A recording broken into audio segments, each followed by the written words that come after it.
हरे कृष्ण श्रीमद् भागवतम का अध्याय 9। भगवान श्री कृष्ण की उपस्थिति में भीष्म देव का देहत्याग।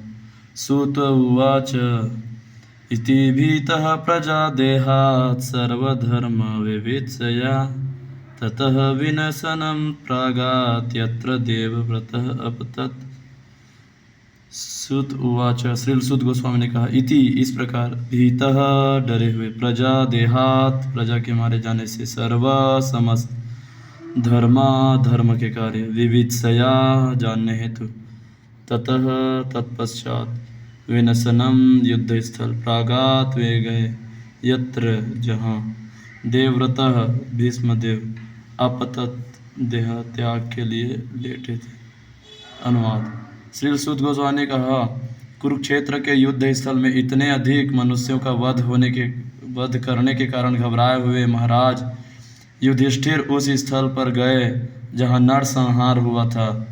वहां पर भीष्मदेव मरणासन्न होकर सरैया पर लेटे थे। तात्पर्य ऐसी भक्तिवेदांत स्वामी श्रील प्रभुपाद की जय। इस नवम अध्याय में जैसा कि भगवान श्री कृष्ण की इच्छा थी, भीष्मदेव राजा युधिष्ठिर को वर्णाश्रम धर्म के कर्तव्यों के संबंध में उपदेश देंगे।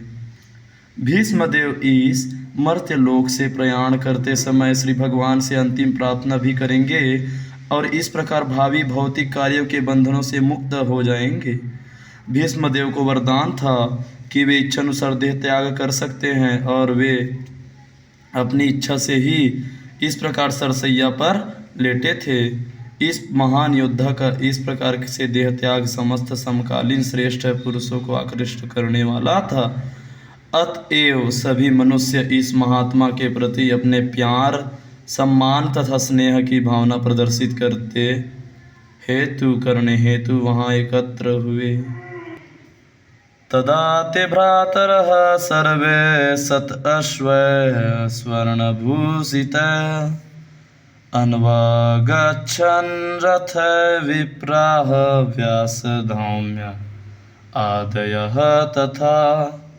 तदा तब ते वे सब भ्रातरः भाई सर्वे सभी इकट्ठे सत अश्वे श्रेष्ठ घोड़ों द्वारा खींचे जाने वाले स्वर्ण सोने से भूषित विभूषित अनवगच्छन् अनुगमन किया रथ रथों पर विप्राह हे ब्राह्मणों व्यास श्रील व्यासदेव धौम्य धौम्य मुनि आदयः इत्यादि तथा उसी प्रकार। अनुवाद। उस समय उनके सभी भाई स्वर्णा आभूषणों से सजे हुए उच्च कोटि के घोड़ों द्वारा खींचे जाने वाले सुंदर रथों पर उनके पीछे पीछे चल रहे थे। उनके साथ श्रील व्यासदेव तथा धौम्य ऋषि जैसे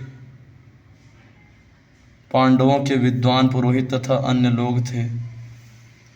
भगवानपि विप्रऋषे रथेन स धनञ्जयः सह तैः व्यरोचत नृपः कुबेर इव गुह्यकेः। भगवान कृष्ण अपि भी विप्रऋषि ही ब्रह्मर्षि रथेन रथ पर ससंजय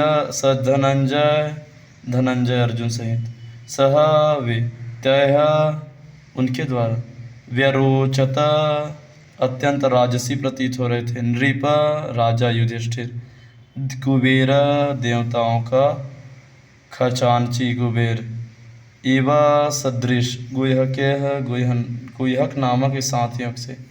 अनुवाद। हे ब्रह्मर्षि भगवान श्री कृष्ण भी अर्जुन के साथ रथ पर सवार होकर पीछे पीछे चले आ रहे थे।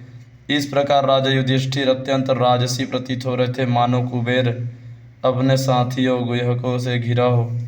तात्पर्य ऐसे भक्तिवेदांत स्वामी श्रील प्रभुपाद की जय। भगवान श्री कृष्ण चाहते थे कि सारे पांडव भीष्म देव के पास पूरे राजसी ठाठ बाट से जाए, जिससे वे अपने अंतिम समय उन्हें देखकर प्रसन्न हो। कुबेर देवताओं में सबसे धनी है। यहाँ पर युधिष्ठिर कुबेर की तरह प्रतीत हो रहे थे, क्योंकि भगवान श्री कृष्ण के साथ यह जुलूस राजा युधिष्ठिर के राजपद के अनुकूल था। दृष्ट्वा निपतितं भूमौ दिवः च्युतम् इव अमरम् प्रणेमुः पाण्डवा भीष्मं स अनुगः सह चक्रिणा। दृष्ट्वा देखकर, निपतितं लेटे, भूमाओ भूमि पर, दिवह आकाश से, च्युतम गिरे हुए, इव सदृश, अमरम देवता, प्रणेमुह प्रणाम किया, पांडवाह पांडुपुत्रों ने, भीष्मम भीष्म देव को, स अनुगाह अपने छोटे भाइयों सहित, सह सहित, चक्रिणा चक्रधारी भगवान। अनुवाद। आकाश से गिरे हुए देवताओं के समान उन्हें भीष्म देव को भूमि पर लेटे देखकर पांडव सम्राट युधिष्ठिर ने अपने छोटे भाइयों तथा भगवान श्री कृष्ण सहित उन्हें प्रणाम किया। तात्पर्य। भगवान श्री कृष्ण भी महाराज युधिष्ठिर के ममेरे भाई तथा अर्जुन के अंतरंग सखा थे, लेकिन समस्त पांडव परिवार श्री कृष्ण को पूर्ण पुरुषोत्तम भगवान के रूप में जानता था। श्री भगवान को यद्यपि अपने परम पद का आभास रहता था, तो भी वे अपने मनुष्य की तरह आचरण करते थे। अतएव उन्होंने भी मरणासन्न भीष्म देव को अपने को राजा युधिष्ठिर का छोटा भाई मानकर प्रणाम किया।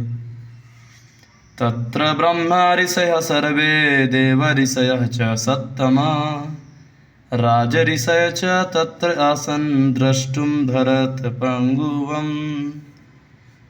तत्र वहाँ ब्रह्म ऋषि ब्राह्मणों के ऋषि, ब्राह्मणों में ऋषि, सर्वे समस्त देव ऋषि देवताओं में ऋषि, च मतलब तथा, सत्तम मतलब सत्व गुण को प्राप्त, राज ऋषय मतलब राजाओं में ऋषि, च मतलब तथा, तत्र मतलब उसी स्थान पर, आसन मतलब उपस्थित थे, द्रष्टुम मतलब देखने हेतु, भरत मतलब राजा भरत के वंशजों में, पुंगवम मतलब के प्रधान।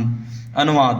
राजा भरत के वंशजों में प्रधान भीष्म देव को देखते हुए ब्रह्मांड के सारे सत्वगुणी महापुरुष तथा देवर्षि, ब्रह्मर्षि तथा राजर्षि वहाँ पर एकत्र हुए। तात्पर्य।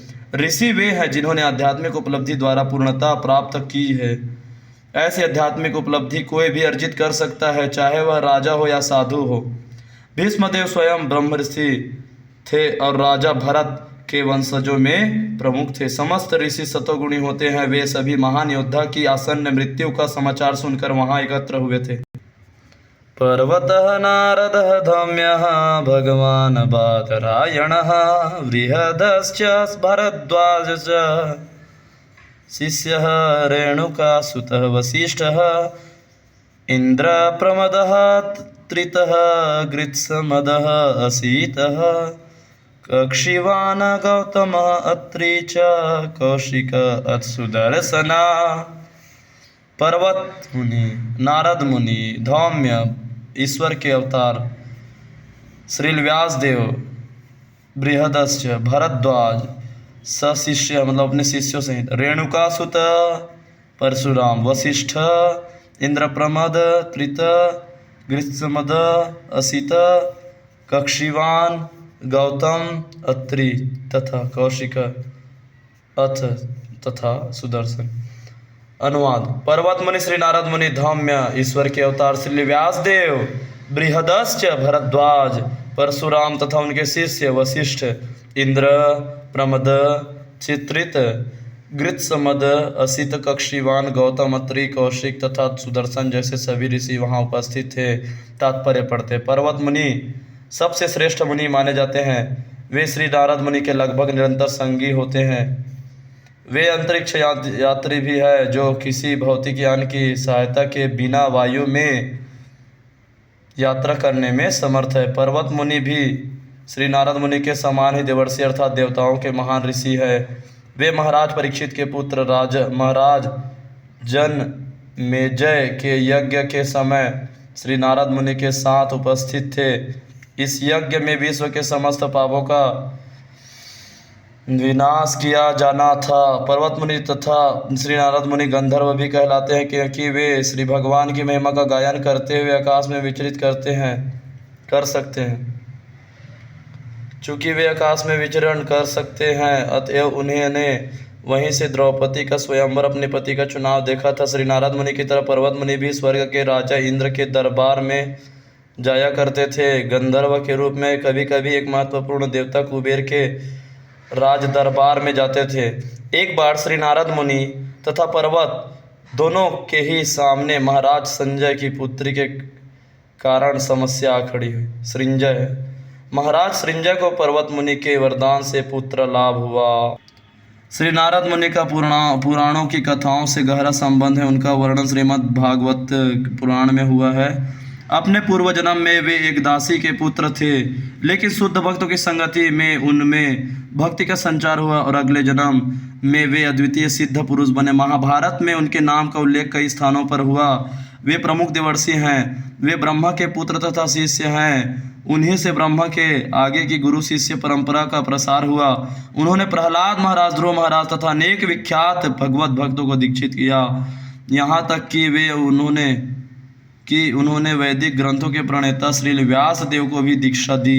श्रील व्यास देव से ही श्रील मध्वाचार्य को शिक्षा मिली और इस प्रकार मध्व संप्रदाय, जिसमें गौड़ी संप्रदाय भी सम्मिलित है, संपूर्ण ब्रह्मांड में फैल गया।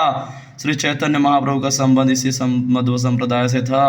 अतः ब्रह्मा श्री नारद मुनि, श्री व्यास देव से लेकर श्री मध्व मुनि, श्री चैतन्य तथा षट गोस्वामी, ये सभी एक ही गुरु शिष्य परंपरा से संबंधित थे। श्री नारद मुनि ने अनादि काल से अनेक राजाओं को दीक्षा दी। श्रीमद् भागवतम में हम उन्हें प्रहलाद महाराज को माता के गर्भ में उपदेश देते पाते हैं। उन्होंने भगवान श्री कृष्ण के पिता वासुदेव तथा महाराज युधिष्ठिर को भी उपदेश दिया।